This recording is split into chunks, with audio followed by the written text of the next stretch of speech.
todos y todas. Cordialmente bienvenidos y bienvenidas. Gracias por asistir. Mi nombre es Juan Federico Pino. Me tocó el honor de moderar el panel uno que se llama Política, Historia y Relaciones Internacionales. Tenemos un panel de lujo compuesto por la profesora Mariceli Conelli del Colegio de México, el profesor Adrián Bonilla de Flaxo, Ecuador, Gloria Ardaya del Centro de Investigaciones Económico y Social de Bolivia y Sebastián Ruiz del Grupo Faro, Ecuador. Les voy a comentar brevemente las reglas de juego. Cada panelista va a tener un tiempo de 15 minutos. Yo les voy a avisar por medio de un letrero cuando les falte 5 para que puedan ir redondeando sus ideas. Adicionalmente, el público puede hacer preguntas. Las preguntas van a ser por escrito. Vamos a tener varias personas que nos van a estar ayudando. Les recomiendo, por favor, que vayan llevando las preguntas cuando vayan surgiendo. Generalmente siempre va a ser como un proceso de retroalimentación para poderlas ir clasificando. Eh, Dicho esto, le doy la bienvenida a la doctora Mariceli Conelli del Colegio de México. Eh, Ella nos va a presentar la ponencia América Latina en la política exterior de China 2013-2024. La profesora es investigadora del Centro de Estudios de Asia y África del Colegio de México, con una larga experiencia en la enseñanza y estudio de la política exterior e historia moderna y contemporánea de China. Licenciada por la Universidad Nacional Autónoma de México, magíster por el Centro de Estudios de Asia y África del Colegio de México y doctora por Columbia University en Nueva York. Pionera en los estudios sobre la relación de China con América Latina, con un libro publicado en 1992 sobre el tema. Ha sido docente en varias universidades, como la Universidad de las Américas, Puebla, la Universidad Nacional Autónoma de México, entre otras, y ha realizado múltiples instancias de investigación en China, Hong Kong y Taiwán. Doctora Mariceli, muchas gracias por estar con nosotros.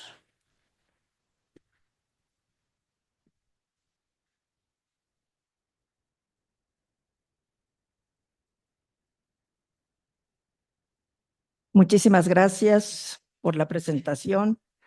Eh, Quiero agradecer también a todos los organizadores de este foro internacional tan importante en donde podemos reunirnos y discutir todos estos temas que nos interesan a todos sobre la relación de China-América Latina. Y quiero agradecer especialmente al doctor Richard Salazar por la invitación a este foro. Y bueno, vamos a iniciar mi presentación, que es sobre la política exterior de China y cómo se inserta la política que sigue el gobierno chino hacia América Latina.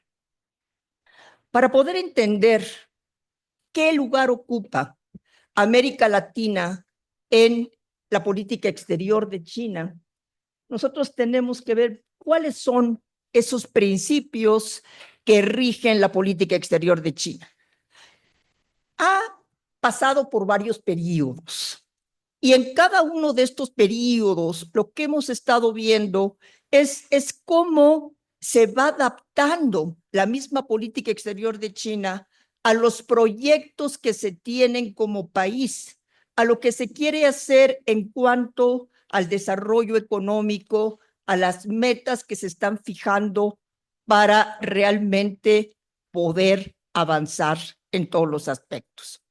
En el periodo de Mao Zedong vemos que es principalmente la línea revolucionaria la que se va a seguir y va a marcar mucho la relación con América Latina. Después, cuando vemos que llega Deng Xiaoping al poder, que empieza con la reforma económica, van a ser otros los objetivos. ¿Por qué? Porque lo que quiere es que haya paz, que esa paz propicie el desarrollo económico y el avance de la reforma económica. Y cuando vemos que en la década de los 90, con Jiang Zemin, se sigue todavía esta política de Deng Xiaoping, es porque finalmente ellos se dan cuenta de que todavía China no es lo suficientemente fuerte como para cambiar esa línea de política exterior. Pero ya en el siglo XXI, con Hu Jintao, vemos que ya China se está proyectando como una potencia importante. cómo está sobrepasando económicamente a países como Alemania, como Japón, y ya se está perfilando como uno de los países más importantes en el desarrollo internacional. ¿Y qué es lo que vamos a ver con Xi Jinping? Xi Jinping es el que está proyectando esa imagen de China de gran potencia. La necesidad de mostrar que China es un país diferente a las potencias que hemos tenido en el pasado. Y que China ahora lo que tiene es esa necesidad de mostrarle al mundo que se puede rejuvenecer, que puede renacer, que puede volver a ocupar ese lugar que ocupó durante varios periodos de los tiempos dinásticos, en donde China se consideraba la gran potencia del este de Asia, que ponía las reglas a los países que se encontraban girando a su alrededor. Y borrar todo lo que pasó durante el siglo XIX, sobre todo en la segunda mitad, cuando las potencias como Gran Bretaña humillan a China y la hacen firmar tratados desiguales en donde China se da cuenta de que finalmente esa opresión de estos países, pues lo que único que hace es acabar con su sistema de relaciones internacionales que tenía basado en el sistema tributario y tiene que ajustarse a las nuevas reglas que imponen estas potencias. Entonces, bueno, ahora lo que quiere Xi Jinping es mostrar que China va a renacer, que China va a volver a ser el centro, pero asegurando que cuando esté arriba no va a comportarse como una potencia tradicional. Ahora, ¿cuáles son los principales componentes de la política exterior de China? Xi Jinping dice que ha llegado una nueva era en donde se están viendo cambios profundos, como él dice, no vistos en un siglo. Y cree que todavía China tiene una oportunidad de seguir trabajando para alcanzar ese lugar que quiere a nivel internacional. Ya desde Hu Jintao, ellos decían que China estaba en una oportunidad estratégica. ¿Qué quiere decir esto? Que ellos decían que en 20 años China todavía podría tener un ambiente propicio para que se siguieran desarrollando las reformas económicas, para que pudiera China irse ajustando cada vez más a ese lugar que quería tener dentro del sistema internacional. Entonces vemos cómo Xi Jinping propone una serie de iniciativas que van a ser precisamente las que den la base a toda esta política, como la Comunidad de Futuro Compartido para la Humanidad, el nuevo tipo de relaciones internacionales, que es muy importante, porque aquí en este nuevo tipo de relaciones internacionales estamos viendo cómo China dice a Estados Unidos, ya vamos a tener una relación diferente, yo ya no me siento inferior a ti. Y por eso mismo, lo que hace Xi Jinping es llevar una política exterior muy activa. Y él mismo se empieza a presentar como ese líder global, ese líder que China necesita para poder seguir expandiendo su poder a nivel internacional. Por eso mismo es que Xi sigue con esta línea, ¿no? De ser combativos, de defender los principios que tiene China y de lograr finalmente el delinear el medio ambiente externo, en vez de que China esté reaccionando a ese medio ambiente como había ocurrido en décadas pasadas. Y uno de sus grandes proyectos precisamente para poder lograr estos objetivos es el lanzamiento de la iniciativa de la Franja y la Ruta. Con esta iniciativa de la Franja y la Ruta se promueven proyectos de infraestructura muy importantes en diferentes regiones del mundo. Y además, con los órganos que quedan establecidos, como el Banco para la Construcción de Infraestructura, se otorga financiamiento y para que se puedan lograr estos proyectos. Ahora, ¿cómo insertamos a América Latina en estos objetivos de la política exterior de China? China, no obstante que tiene esa idea de que va a ser la gran potencia, de que se está convirtiendo realmente en un país sumamente importante a nivel internacional, sigue con el mismo discurso de que China pertenece a los países del sur global. Acuérdense ustedes que en la época maoísta se hablaba de ese tercer mundo y China decía, nosotros somos parte de ese tercer mundo, pero no somos iguales a los demás países del tercer mundo. ¿Por qué? Porque nosotros tenemos un trasfondo muy importante, nuestra revolución, nuestra lucha, el establecimiento de la República Popular China. Entonces, ellos se van constituyendo como dirigentes de primero el tercer mundo y después ya cuando se llama sur global. Entonces vemos cómo con esta política que sigue de cooperación con todos los países del sur, de sentirse el que promueve los intereses del sur global, ahí queda inserta también la política que sigue hacia China, perdón, hacia América Latina durante este periodo de Xi Jinping. Ahora, ¿qué es lo que hace China para poder mostrarle a los países de América Latina que realmente pueden contar con ella como un socio confiable? En primer lugar, lo que hace China es mostrar todo lo que ha logrado a nivel interno, la forma en que ha trabajado para desarrollar su economía, la forma en que ha trabajado para sacar de la pobreza a miles y miles de chinos. Y en base a eso dice, nosotros lo que queremos es que ustedes también hagan lo mismo, que China los apoye para poder seguir políticas que desarrollen sus economías y que logre verse ese desarrollo en la población. Y uno de los elementos más importantes de toda esta línea son las visitas de alto nivel. Para China es muy importante tener esa entrevista con los grandes líderes de América Latina y también de otros lugares, pero estamos hablando ahorita de América Latina, para poder discutir todo, para poder plantear qué es lo que quiere hacer China y para recibir precisamente las opiniones que tienen los otros líderes sobre lo que quiere hacer China. Y ahí es donde muchas veces pues se arreglan todos estos proyectos, ¿no? Que finalmente se van a llevar a cabo. China además se ha fijado en los organismos multilaterales de China, perdón, de América Latina. Por eso es que empezó a trabajar con este organismo de la CELAC y organiza el primer foro de China-CELAC.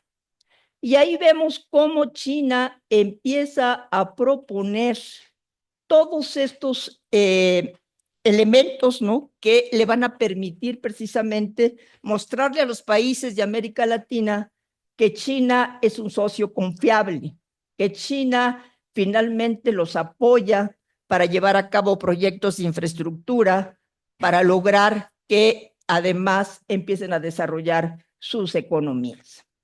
Y vemos cómo se lanza ese famoso plan de cooperación China-CELAC 2015-2019, en donde ahí se plasma precisamente toda esta línea y todos estos objetivos que pretende el presidente Xi Jinping con respecto a China.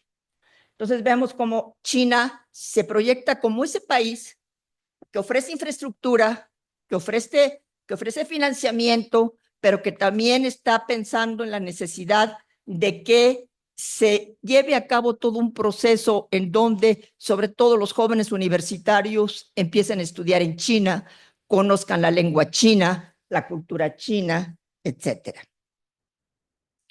Después se lleva a cabo el segundo y tercer foro China-CELAC, en donde ahí se sigue trabajando precisamente para ir delineando toda esta política que se va a seguir en todos estos rubros. Y se introduce también ya la famosa la nueva ruta de la seda para los países de América Latina. Esto es muy importante porque cuando se echa a andar este proyecto se decía, bueno, ¿y qué pasa con América Latina? América Latina no va a participar en esos proyectos. Y finalmente, en 2021, cuando vemos el tercer foro China-CELAC, que va a ser virtual precisamente por la cuestión de la pandemia, se da el plan conjunto para la cooperación en áreas clave de 2022 a 2024. Bueno, aquí estamos viendo una lista de los países que finalmente se adhieren a la iniciativa de la Franja y la Ruta.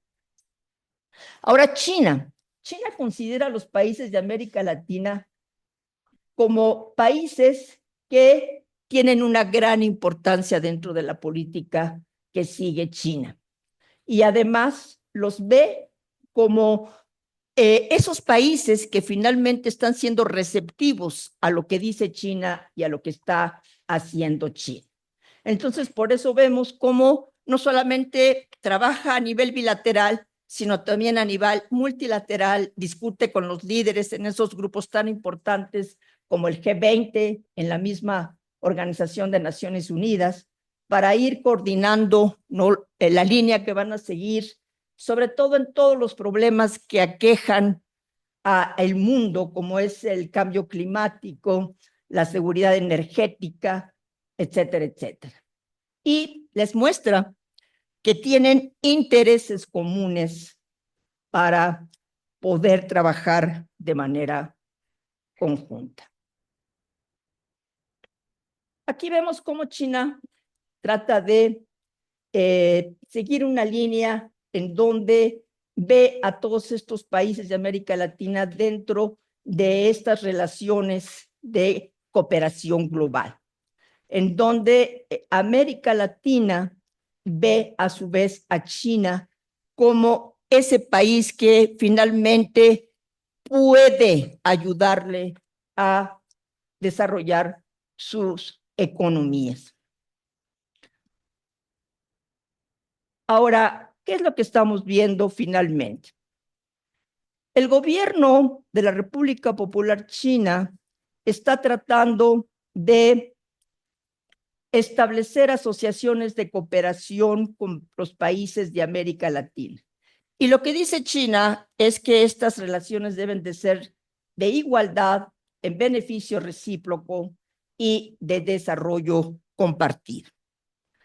Hay muchas versiones acerca de si en verdad China pretende seguir esta línea que los líderes chinos dicen que es una línea de ganar-ganar y que no hay otra cosa atrás. Y bueno, el presidente Xi Jinping ha hecho varias propuestas, como este marco 1+3+6, y con esto lo que estamos viendo es que el presidente Xi Jinping está tratando de ir guiando esta política hacia los países de América Latina, con estos nuevos proyectos de infraestructura, con la cooperación con universidades, y cómo China quiere proyectar esa imagen de constructor de la paz mundial, que contribuye al desarrollo global y que defiende el orden internacional. Podemos concluir entonces que Xi Jinping se ve a sí mismo como el líder que guía a este país y que está logrando la recuperación de China para que vuelva a ser ese gran país que era. También promueve sus valores culturales, tradicionales, pero también sus valores socialistas. Impulsa el movimiento de los países del sur global, incluidos los de América Latina, para que finalmente luchen por sus intereses y por cambiar el sistema internacional que prevalece ahora. Entonces vemos cómo Xi Jinping está mostrando una China que puede ayudar a los países en desarrollo a defender sus derechos y que les da las herramientas para que finalmente impulsen su desarrollo económico. Y con eso termino. Muchísimas gracias. Muchas gracias, profesora Conelli. Seguimos con la ponencia de los escenarios estratégicos de la relación China, América Latina y el Caribe eh, por parte del profesor Adrián Bonilla. Él es PhD en Asuntos Internacionales por la Universidad de Miami, fue director de la sede Ecuador de Flaxo y además secretario general para toda la región del organismo internacional. Dirigió la Fundación EULAC, organismo intergubernamental que agrupa a los países de la Unión Europea y de la CELAC. Ha publicado extensamente sobre políticas exteriores latinoamericanas y temas de seguridad internacional. Actualmente es profesor titular de Flaxo. Profesor Adrián, bienvenido. Gracias, Juan Federico. La presentación va a girar alrededor de cuáles son las capacidades de la CELAC para convertirse en contraparte de China, puesto que es efectivamente la única entidad internacional que tiene la posibilidad de agrupar a los 33 países de la región. Y para ello vamos a mirar un poquito los antecedentes del ambiente internacional en que la relación birregional se mueve, mirar esas capacidades y concluimos.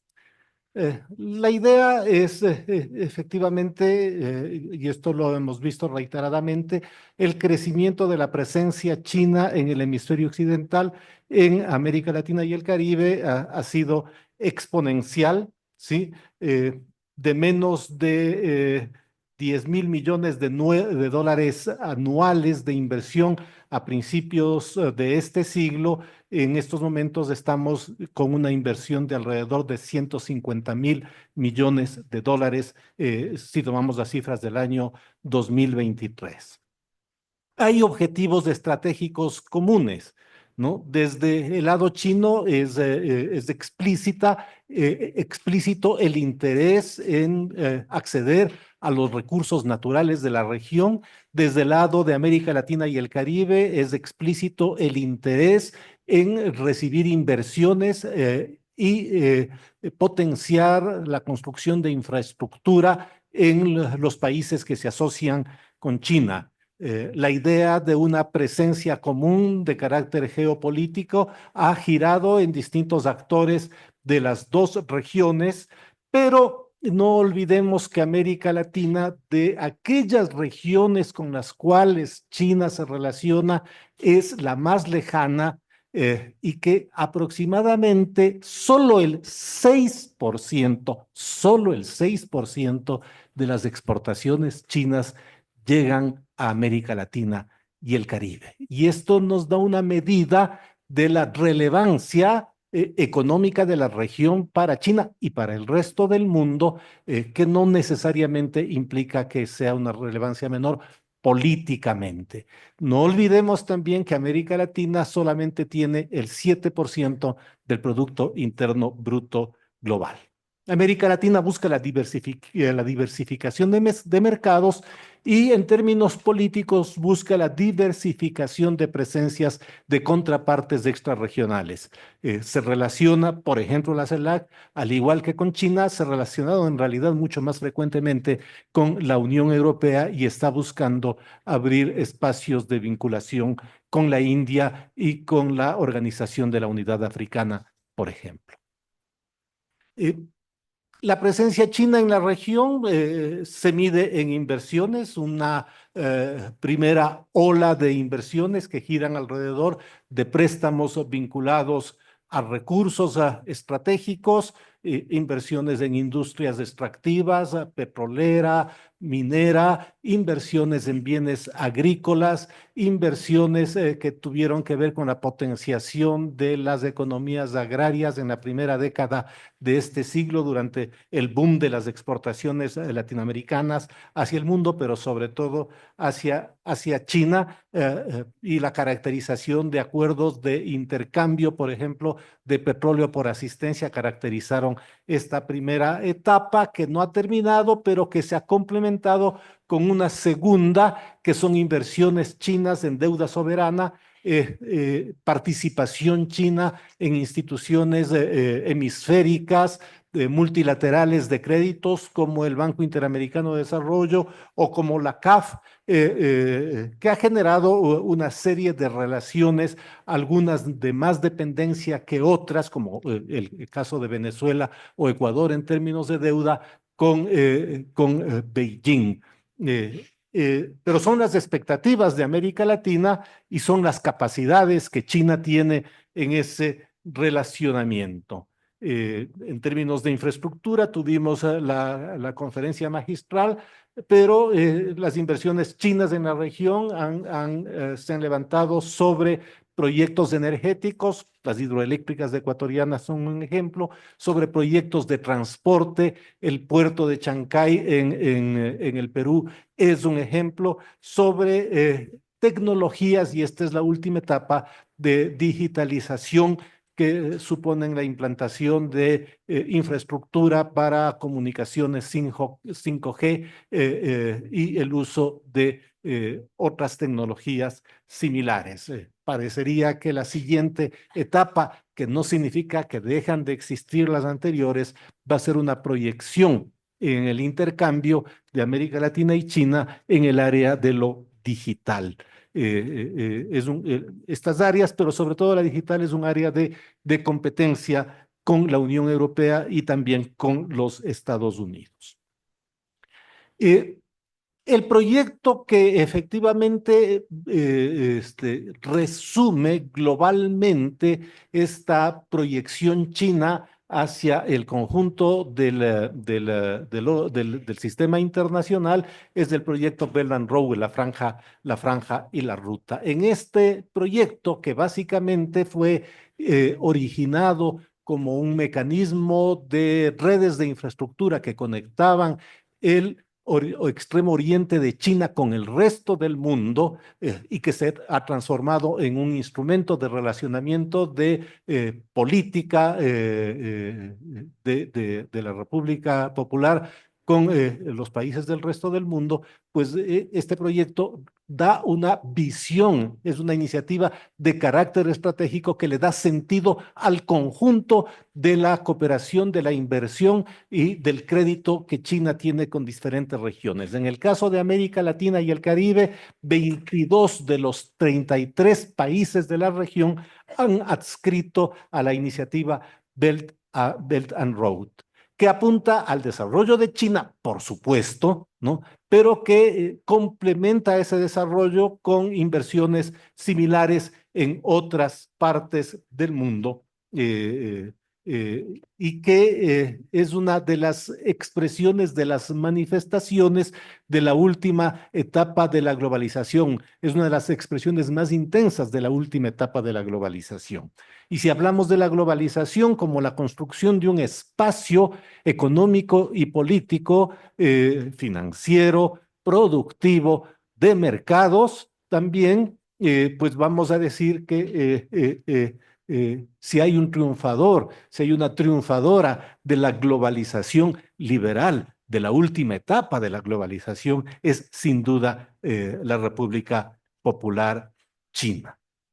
Y en ese contexto, la imagen de multipolaridad que acompaña a la política exterior de China y de otros países como un hecho que debe ser reconocido institucionalmente, porque el orden institucional que tenemos es el que se produjo después de la Segunda Guerra Mundial, es un elemento que articula otras regiones del mundo.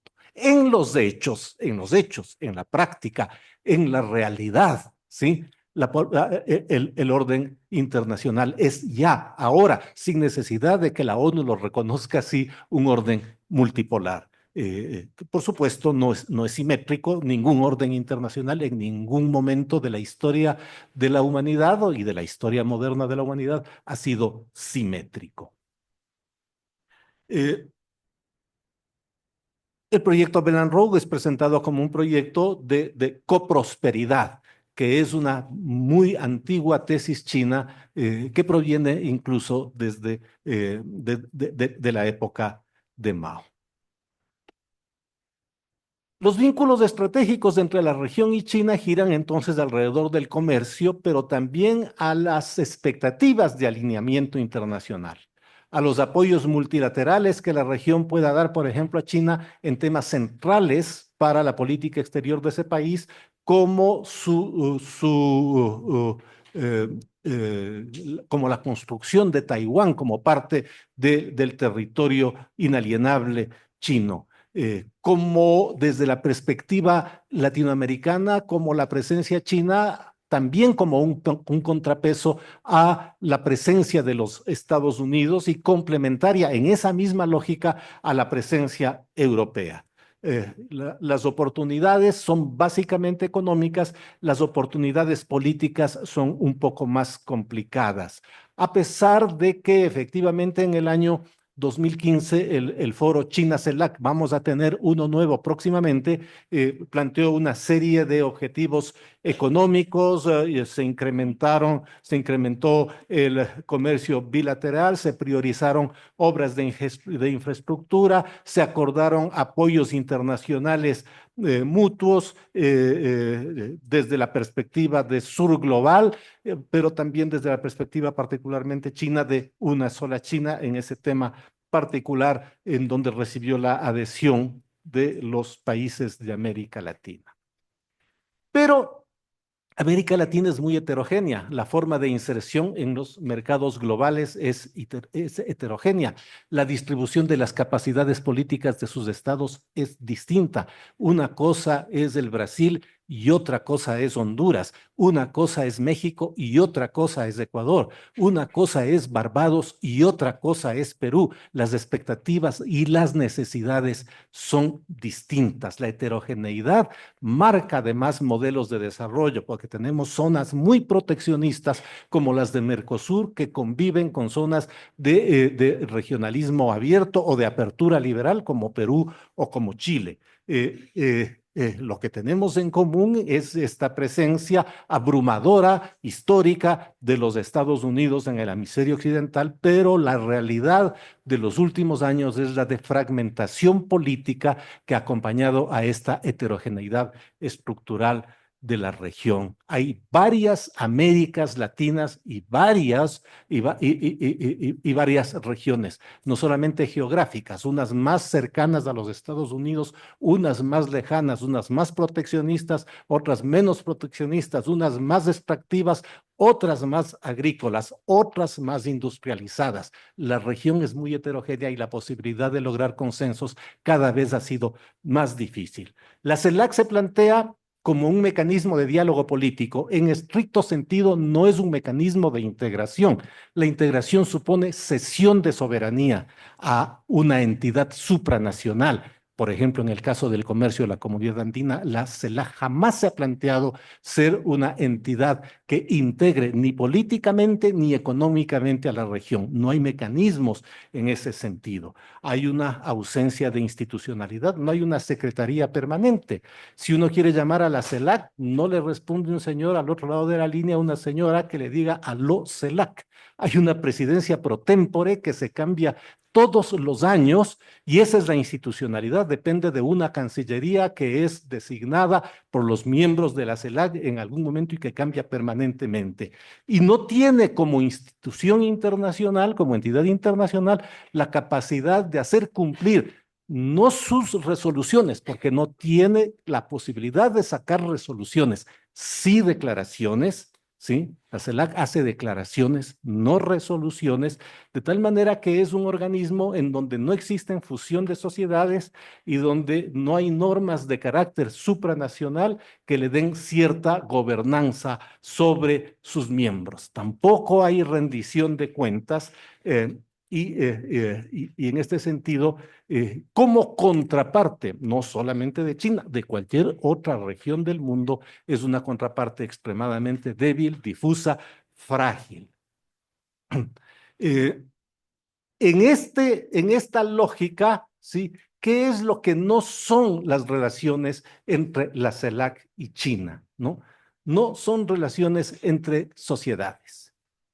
No son relaciones multilaterales. Las de China son relaciones también con un contexto de diálogo política. No, no es la OTAN, no es la OEA, ¿sí? No es Mercosur, ¿sí? Es una instancia de diálogo político, la CELAC, y su posibilidad de relacionarse con otras regiones es también de diálogo político. Esto no significa que China no tenga relaciones con América Latina, las tiene, pero con cada uno de los países por separado. Son básicamente relaciones de carácter bilateral. En el momento actual, concluyo con esto, son altamente improbables las posibilidades de una posición estratégica común con toda la región, más allá de la retórica, ¿no? En la perspectiva o la expectativa de un orden multipolar, no hay opiniones comunes en América Latina y el Caribe, y la CELAC requiere prácticamente unanimidad para asumir una posición, una declaración. Respecto de la competencia global entre China y los Estados Unidos, las posibilidades de que el conjunto de la región se adhiera a una u otra posición son muy limitadas. Probablemente, y lo que hemos visto hasta el momento, la mayor parte de los países de la región, dependiendo de la intensidad de los vínculos con una u otra potencia, intentarán preservar esos vínculos e intentarán preservar las ventajas que tienen sin que esto signifique necesariamente desacoplarse de la otra. En otras palabras, buena parte de la región, si no toda, tal vez con unas 2 o 3 excepciones, no se alineará en la competencia estratégica entre los Estados Unidos y China e intentará ser resistirse a presiones de alineamiento de una u otra parte. Ese intento de resistencia no sabemos si finalmente podrá ser exitoso en el caso de unos países o de otros países, dependiendo del vínculo con sus contrapartes económicas. Ecuador, por ejemplo, tiene como su primer socio comercial a los de Estados Unidos, pero China es el segundo. Y China ha sido un proveedor de crédito muy importante para el Ecuador. Finalmente, sí, el hecho de que la CELAC no tenga la capacidad de representar al conjunto de la región en relaciones específicas no implica que no haya expectativas comunes y que en otros foros multilaterales, Naciones Unidas, por ejemplo, haya cada vez, y esta es la evidencia histórica, cada vez una intensidad mayor de coincidencias con la China que la que hubo, por ejemplo, antes de el advenimiento de este siglo. Perfecto. Profesor Adrián, muchas gracias por su presentación.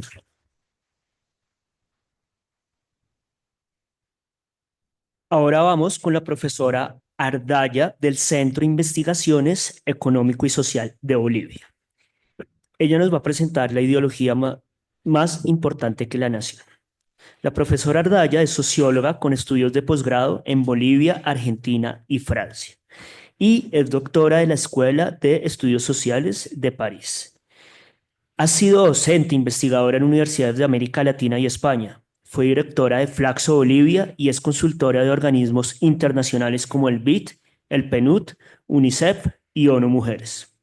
Cuando se desempeñó como diputada nacional y ministra de Participación, también se desempeñó como diputada nacional y ministra de Participación Popular. Es autora de numerosas publicaciones y ha recibido varios reconocimientos, incluido el premio Manuela Sáenz. Profesora Ardaya, bienvenida. Muchísimas gracias.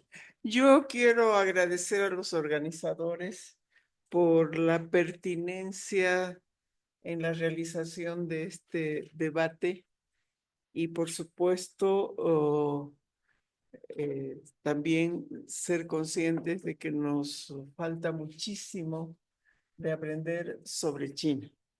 China es diferente a Occidente, a lo que hemos vivido prácticamente desde que Colón llegó a estas tierras.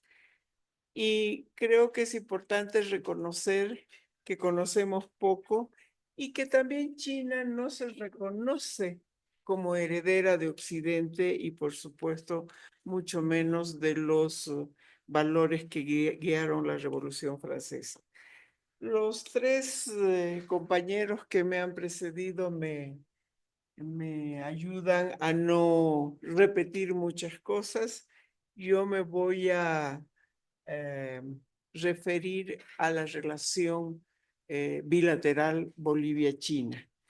Y creo que es importante hablar de esta especificidad de la cual nos hablaba nuestro antecesor.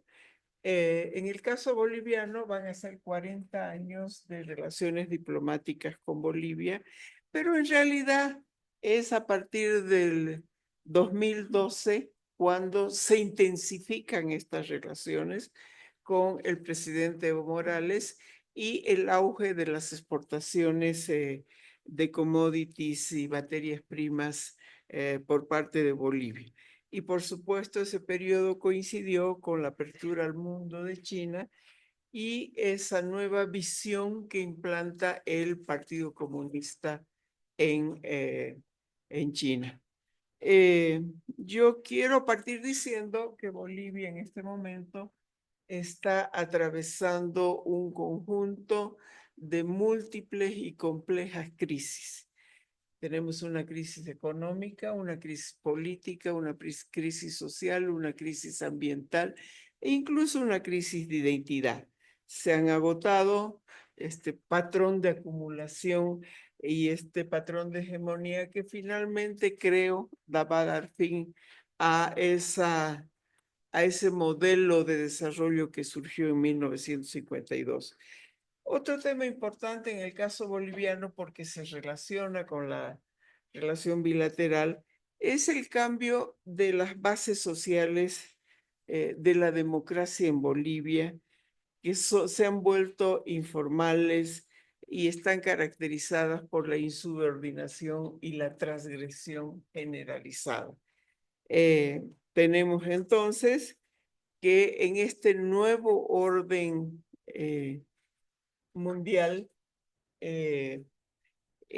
China ejerce un papel fundamental y se ha constituido en el principal socio comercial de Bolivia en este momento.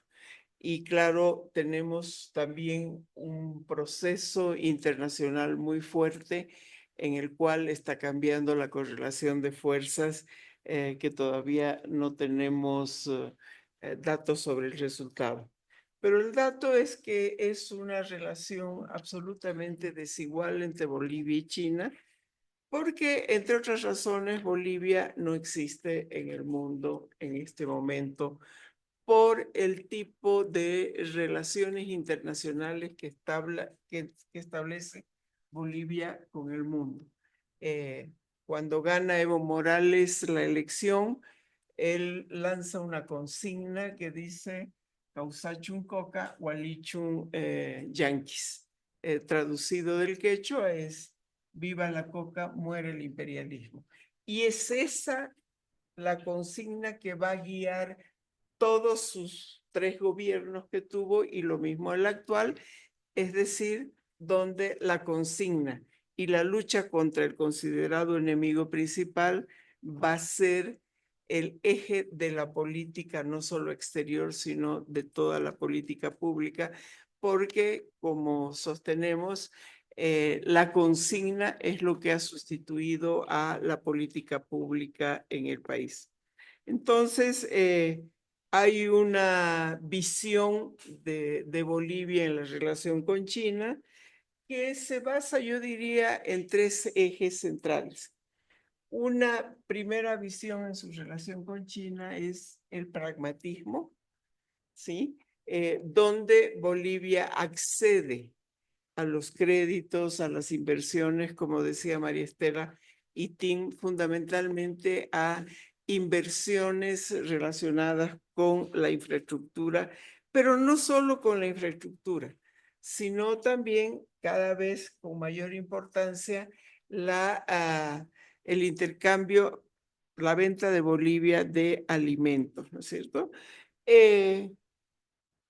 Este pragmatismo, decíamos, hace que Bolivia acceda a todos los créditos y sea condescendiente con China, por estas razones ideológicas, en el control, en la ejecución de estos créditos, ¿no?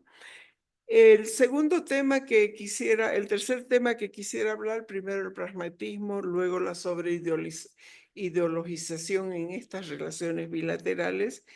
Yo quisiera hablar de un caso muy específico de la economía boliviana que se relaciona con cómo se ha producido un hecho de globalización de la economía popular informal entre un sector del comercio informal boliviano con China, ¿no? Entonces tenemos que las diferencias fundamentales son que China vela por su interés nacional en las relaciones internacionales, como ha sido expuesto. En cambio, en Bolivia prima el interés ideológico y el corto plazo, ¿no? Entonces tenemos una China mirando su interés nacional y el mediano y el corto plazo, y en cambio Bolivia solo ve el interés ideológico, la hermandad, entre comillas, que supuestamente habría con China, ¿no? Entonces vamos a analizar un poquito estos tres campos donde se observan las relaciones bilaterales. La primera es la legal y la pragmática, ¿no? Que es el intercambio comercial, las inversiones que se dan en prácticamente muchos rubros, no solo la infraestructura, la producción de alimentos, sino también la tecnología, ¿no? Entonces hay inversiones que se dan fundamentalmente en minería e infraestructura. La sobreideologización, que es el aval, como decíamos, y condescendencia de Bolivia frente a las condicionalidades, a la transgresión de las normas institucionales y laborales que hace China en la ejecución de los proyectos, porque luego vamos a ver cómo China va en la ejecución de sus obras hasta donde le deja el gobierno boliviano, que como vamos a ver es muy flexible. Y estas relaciones informales globalizadas que se han dado, diríamos, por cuenta propia entre un sector de comerciantes de origen aymara que ha conformado sus propias instituciones para este relacionamiento directo con China a través del compadrazgo, el parentesco, el presterío y otro tipo de formas, entre comillas, originarias, el pasanacu, por ejemplo, para relacionarse directamente con China sin ayuda estatal boliviana ni sin ayuda estatal china, que es una asociación, digamos, para la globalización desde abajo, ¿no es cierto? Y por ejemplo, acá tenemos el tema, en este caso, el tema de la minería aurífera y el contrabando. La minería aurífera está prácticamente tomada por las cooperativas mineras bolivianas.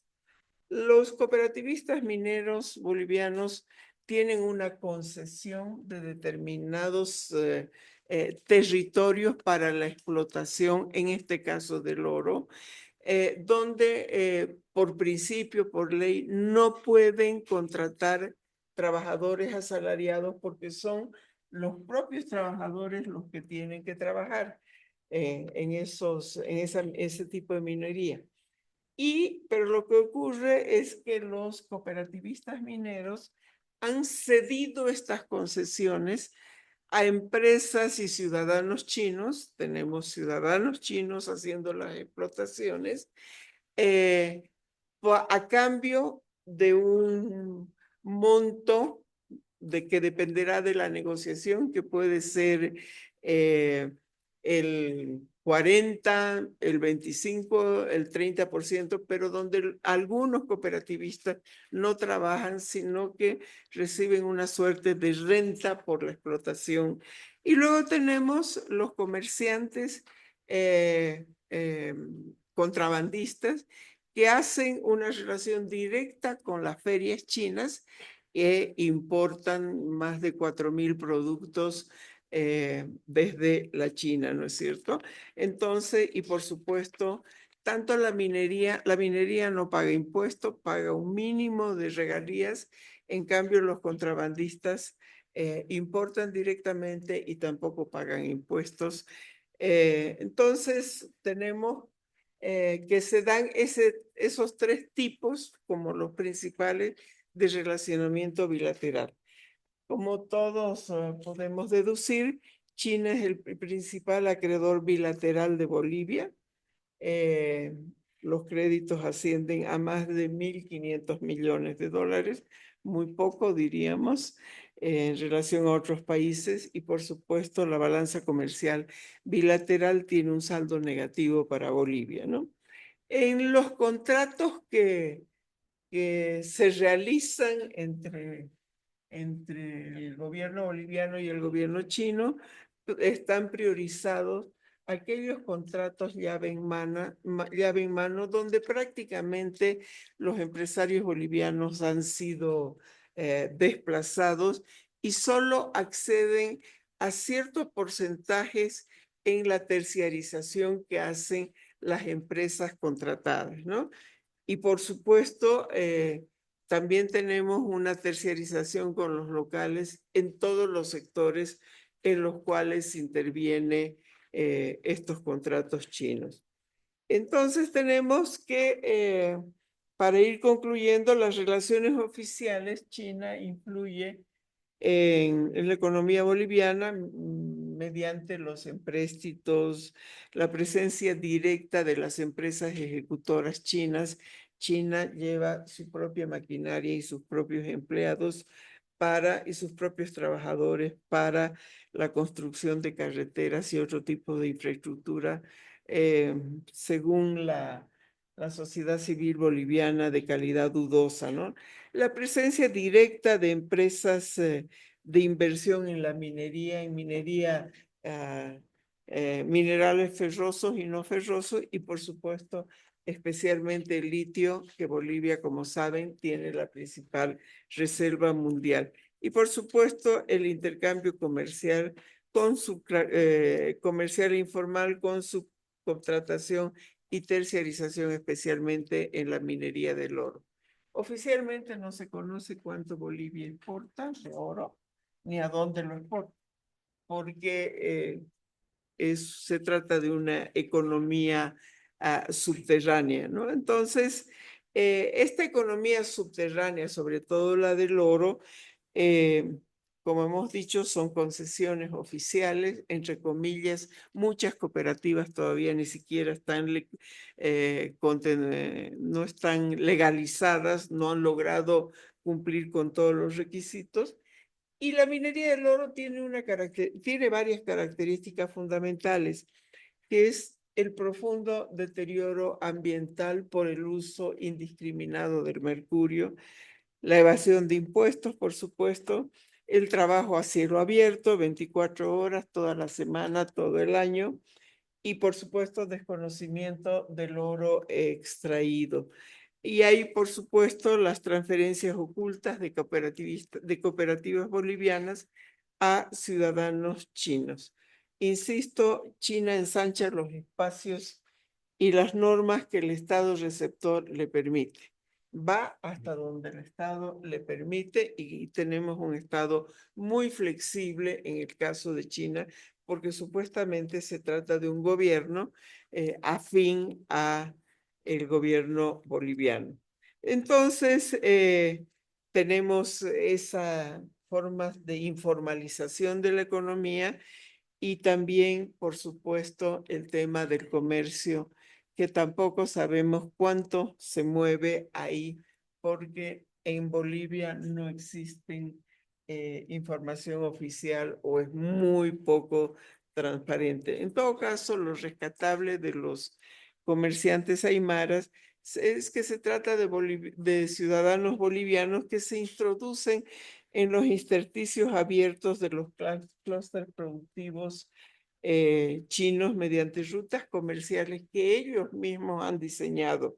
Los contactos ellos mismos los han hecho, han pagado sus propios traductores y por supuesto también una de las formas que uno puede observar muy en el último tiempo es que ciudadanos bolivianos y chinos se emparentan por la vía del matrimonio y logran mejores formas de negociación tanto en China como en Bolivia por la vía del matrimonio, ¿no es cierto?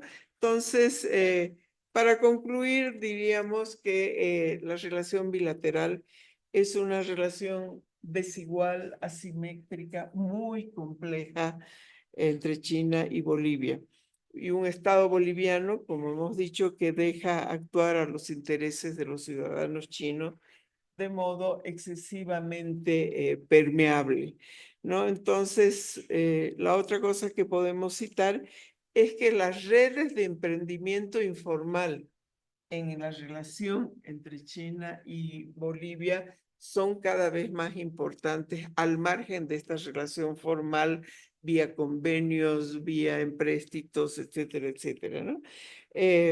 Y para finalizar, yo diría, perdón, la relación anterior, como decíamos, entre comerciantes chinos y bolivianos, ahí no tuvo nada que ver el Estado, ningún apoyo, fue propia iniciativa.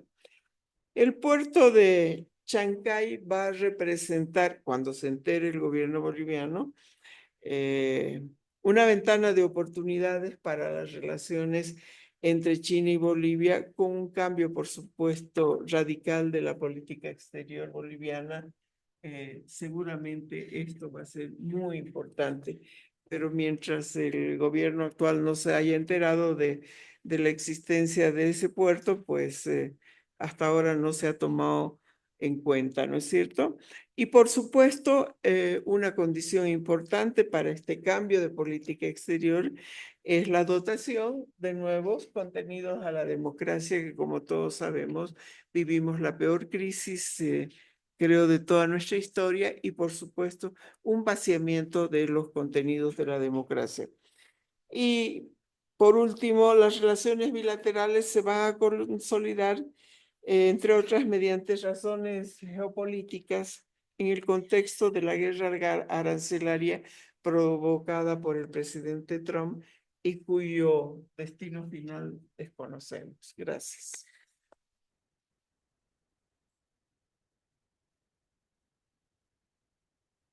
Muy amable profesor Ardaya por su excelente presentación. Finalmente concluimos con la ponencia China y la región andina, transformaciones en las relaciones económicas, sociales y cívicas de Sebastián Ruiz, Grupo Faro, de Ecuador. Sebastián es economista de la Pontificia Universidad Católica del Ecuador, con estudios de posgrado en la Universidad de Ámsterdam y una maestría del desarrollo por Flaxo, Ecuador. Es especialista en investigación social, evaluación de políticas públicas y programas de cooperación internacional. Ha liderado equipos de investigación en el sector público y se ha desempeñado como consultor en áreas de economía, protección social, desarrollo infantil y pobreza en organizaciones como el BID, UNFAP y Alinea Internacional. Actualmente es coordinador de investigación y evaluación de políticas públicas y programas en Faro. Profesor Sebastián, bienvenido, gracias por estar acá. Muchas gracias. A nombre de Faro, yo quiero, igual que mis colegas, felicitar y saludar a esta iniciativa, porque como varios de los colegas anteriores han mencionado, muy poco se conoce a nivel de cultura, de educación, en temas de China y viceversa también. Nada más decirles que Faro es un tanque de pensamiento, de acción colectiva e independiente, que busca generar evidencia para implementar iniciativas para incidir en la política pública y promover prácticas para una sociedad más equitativa. Faro pertenece a la red de innovación por el cambio, I4C, Esta es una red de organizaciones, red global de organizaciones que buscan conectarse para fortalecer el espacio cívico, sobre todo cuando existen restricciones a las libertades básicas. Entre el 2022 y 2023, Faro lanzó una investigación que se llama Influencia en la sociedad civil y el espacio cívico. En América Latina, a cargo de Faro, estuvo el análisis de toda la región andina. A cargo de la Red Argentina de Cooperación Internacional estuvo la parte de CONOSUR y de Jóvenes contra la Violencia la parte en Centroamérica. El objetivo de este estudio era plantear un conocimiento sólido necesario para que la sociedad civil pueda fortalecer el espacio cívico en relación a la influencia de China. También, finalmente, promover un compromiso y una colaboración de redes para responder estratégicamente a este tipo de relación. Bueno, este es el contenido. Por cuestiones de tiempo voy a avanzar un poquito más rápido. Bueno, aquí tenemos una línea de tiempo de la evaluación del crecimiento del PIB de China entre 1990 y 2023. A finales de la década de los 80 tenemos la caída del muro del Berlín y tenemos una apertura económica y reformas impulsadas por el gobierno chino. A finales de la década de los 90 también tenemos la implantación de las zonas económicas especiales y también un cuestionamiento a nivel mundial del orden que se regía en ese entonces. Entre el 2009 y el 2010 tenemos la crisis subprime de Estados Unidos y de todo Occidente. Nace el BRICS y crecen las economías emergentes. Como todos sabemos, 2020 tenemos la pandemia mundial y como podemos ver, siempre el crecimiento económico de China ha estado sobre el de Estados Unidos y de las principales potencias del mundo. Esta es una gráfica voy a exponer dos gráficas de cómo se puede ver el salto chino en temas económicos y también productivos. Esta es la red de tren de alta velocidad en China en el 2010 y esta es la misma red en el 2017. Entonces, los hitos estratégicos de China en la región andina, como ya habían mencionado anteriores panelistas, son en los 70s, 80s tenemos el inicio de las relaciones diplomáticas con países de la región andina, 70s Venezuela y Perú, 80s de Ecuador y Colombia. En el 2008, Hu Jintao trasciende ya a una política comercial y una integración más profunda con la región a partir de como lo habían dicho anteriores panelistas, política de ganar-ganar, en un tema de soft power o de poder blando, a través de una cooperación y coordinación que se desarrolla el multilateralismo con los países de la región andina. Esto era promover el desarrollo en países en países de vías en desarrollo en función de la inversión y el financiamiento de infraestructura. 2015 llega Xi Jinping a la cumbre China-CELAC. Se plantea en un lapso de 10 años, de los 10 siguientes años, una inversión de alrededor de $250 mil millones en la región. CELAC es el único canal de comunicación fuerte entre China y Latinoamérica en términos de representación legal. Vale decir que en CELAC la participación del Pacto Andino es muy ligera en comparación a la de Cono Sur y de otros países. En 2016, Xi Jinping visita la región andina para promover temas de cooperación ya más ligados a los ODS 2030. Entonces, la naturaleza del sector público chino es más o menos un gobierno central fuerte, con provincias y municipios que compiten entre sí bajo el paraguas del Partido Comunista Chino. La presencia y estabilidad interna que caracteriza al sector público chino no ha podido encontrar un interlocutor de las mismas características en la región. Aquí yo les muestro cuáles más o menos serían las estrategias de influencia económica en la región andina a partir de la firma de tratados de libre comercio, la inversión extranjera directa y el financiamiento que se traduce en deuda. Entonces, podemos ver que tenemos TLC, nada más Perú y Ecuador en los últimos años.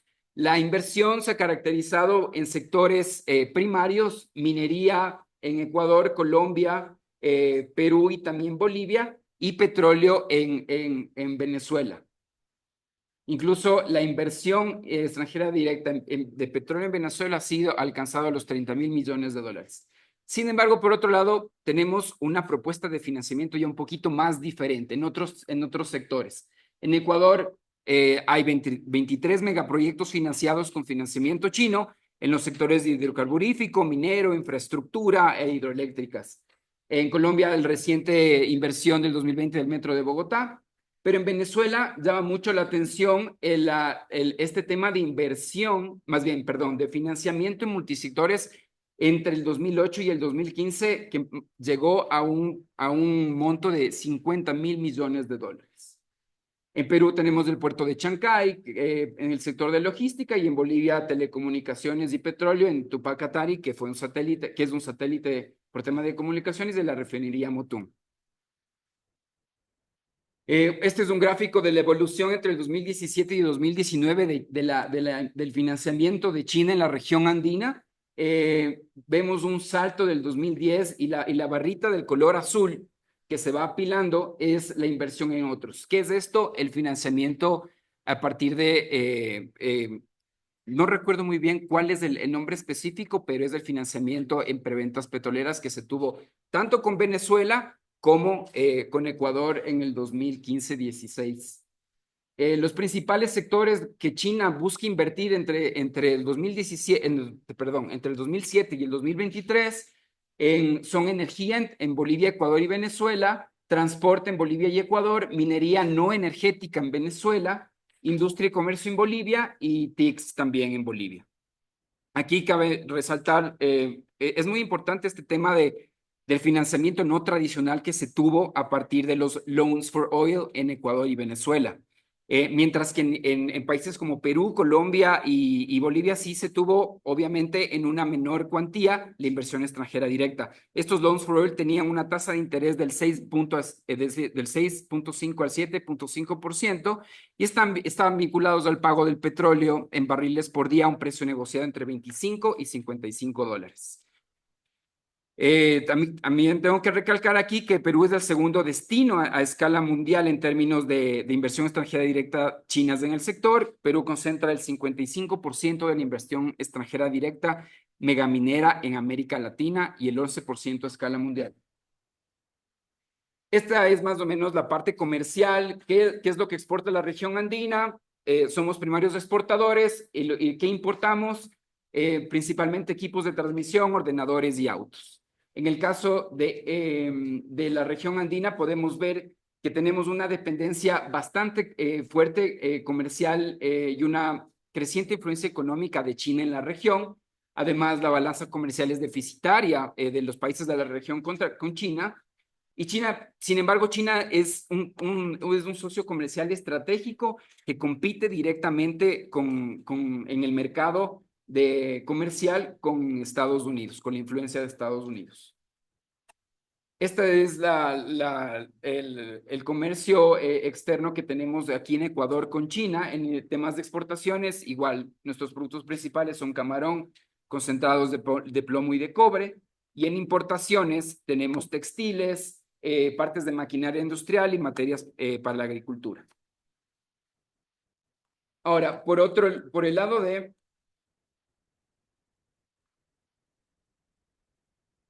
Un poco, ¿listo?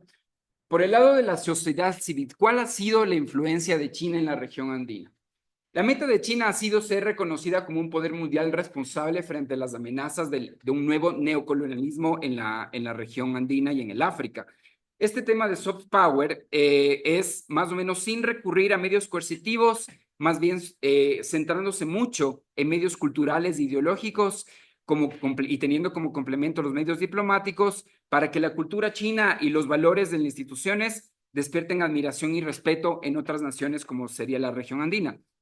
Aquí tenemos que hacer un mea culpa como andinos. Tenemos un desconocimiento bastante amplio por la cultura, cómo se desempeña China en temas de de su proyección internacional. ¿Qué quiere China en la región? En términos, culturales y también idiosincráticos. A nivel de gobierno, los gobiernos de los países de la región andina han sido los únicos interlocutores legítimos frente a las inversiones del financiamiento de China. Entonces es casi inexistente los vínculos de China con las organizaciones de la sociedad civil. Si bien la penetración de China en el campo de la sociedad civil regional es débil, la relación con las OSCE es casi nula. La penetración de China en la región andina se ha dado por tres factores principales. Gracias. Tenemos los institutos Confucio, que tenemos alrededor de 4 en Perú, 3 en Colombia, 1 en Venezuela, Ecuador y Bolivia.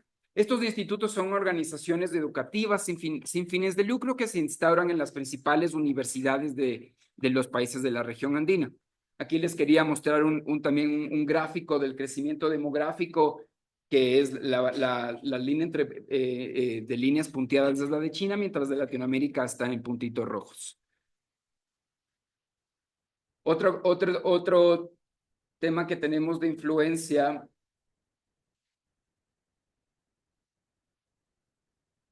¿No? Listo. De influencia de China es la entrega de becas y también oportunidades académicas. Incluso en China el español es una opción en el Gaokao, que es el examen de ingreso a las universidades desde el 2018. Como déficits en la región andina tenemos la falta de centros especializados en estudios sobre China y Latinoamérica. Los líderes de investigación de relaciones China-región latinoamericana han sido Brasil, Argentina y México, como podemos ver en esta conferencia. Y Ecuador no tiene programas universitarios que estudien específicamente las relaciones de China y con el Asia Oriental. Las brechas críticas para Ecuador son no tener expertos y negociadores para abordar los principales desafíos y oportunidades económicas que las relaciones comerciales y económicas con China generan. Además, la sociedad civil tiene un desconocimiento bastante grande en lo que es cultura, historia y la estratégica china de inserción en el sistema mundo.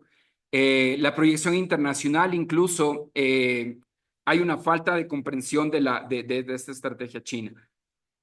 También quería conversarles sobre las inversiones chinas y su impacto en los derechos humanos y ambientales en América Latina. Sin embargo, aquí hay que resaltar que no solo es de China, ¿no?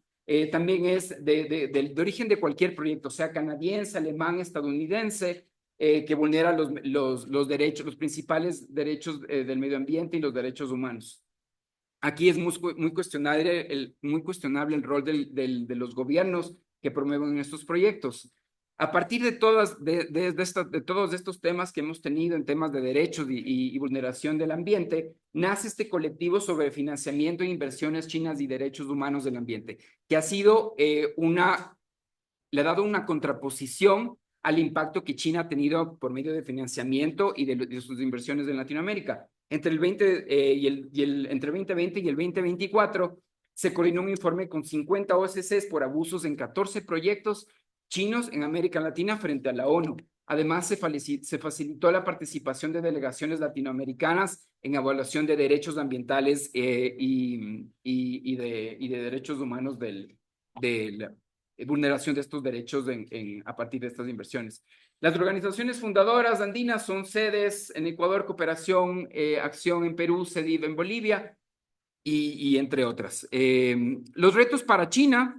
China desconoce en gran medida a Latinoamérica y viceversa, la sociedad civil latinoamericana, la matriz de derechos humanos sociales y laborales que tenemos acá, las normativas locales que no solamente son de las sociedades, sino también a un nivel más rural y más local, mucho más descentralizado, y la fuerza del activismo social que nosotros tenemos y no forma parte del Estado. Finalmente, yo quiero llevar que se lleven 4 principales takeaways de esta ponencia a manera de conclusión. Nos caracterizamos por tener un solo interlocutor, que es el Estado con las relaciones de China. Toda iniciativa de la sociedad civil o sector privado debe pasar por el gobierno nacional. China no interactúa directamente con comunidades o organizaciones sociales, sino es a través del Estado.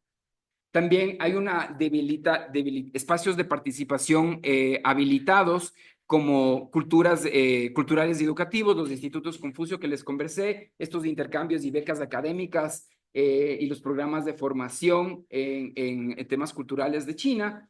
Y también hay un tema también de las OSCs de reacción en temas de ambientales y derechos humanos frente a los impactos de las inversiones y financiamiento chino. ¿Qué no se ve? Los contratos entre estados y empresas chinas no siempre son públicos, hay una poca transparencia en este tipo de contratos. También hay escasa información sobre condiciones y obligaciones y garantías en condiciones, sobre todo de los de financiamiento y de deuda. Y aquí planteo una propuesta de agenda futuro. Fortalecer las capacidades de la sociedad civil latinoamericanas para exigir transparencias en acuerdos bilaterales, documentar y visibilizar las vulneraciones de los derechos ambientales y humanos, impulsar estudios de caso desde lo local y también finalmente ampliar la voz de las comunidades afectadas por los megaproyectos. Aquí les dejo un QR donde pueden ver el estudio. Esto también tiene un poquito de información actualizada del 2023-24 y espero que haya sido de su agrado esta ponencia. Gracias.